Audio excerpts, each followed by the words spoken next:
So for this block, I have a light and a medium and two background pieces. The first thing you're going to be doing is from drawing a line from corner to corner on the wrong side of the fabric.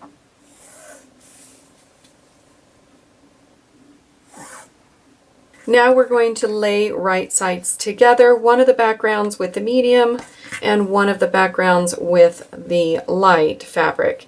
We're going to take this to our sewing machine. We are going to stitch on both sides of that drawn line. Now that we have them both drawn, we are going to take our ruler and we are going to cut on that drawn line.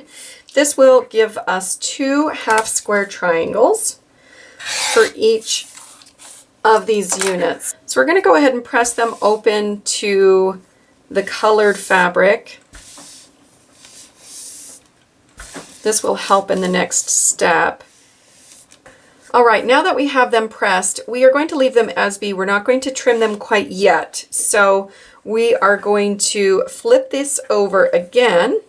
I'm going to use the lighter piece, and we are going to draw a line from corner to corner directly on top of that seam.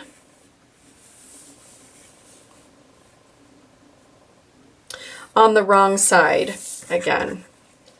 So, and then I'm going to repeat this for the second piece.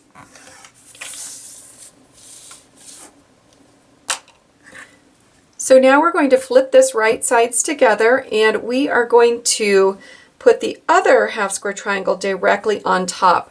What we want to see is that our colors are going to be opposite each other, as well as our backgrounds opposite of each other. So I'm going to flip this over, and we are going to take this to the machine and stitch on both sides of that drawn line again, and we're going to repeat the process for this hourglass block as well. You need to make sure that when you stitch it, that this center seam is kind of nested together and pushed up against each other. So when you get that seam finished, you will have nice points that line up really well. So if you need to, play with that center and then give some pins in there to keep it where it needs to stay. All right, now that we have both of our seams sewn, we're going to now cut them again on that drawn line. This is the diagonal cut.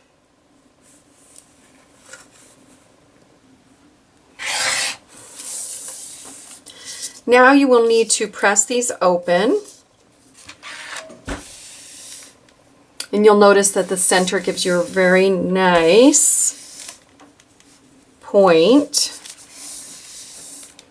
where those 2 fabrics, or actually all those 4 fabrics, are meeting in the center. So this is where we will want to go ahead and square up the block. So check the pattern for the measurements and square your hourglass quilt blocks to what it has.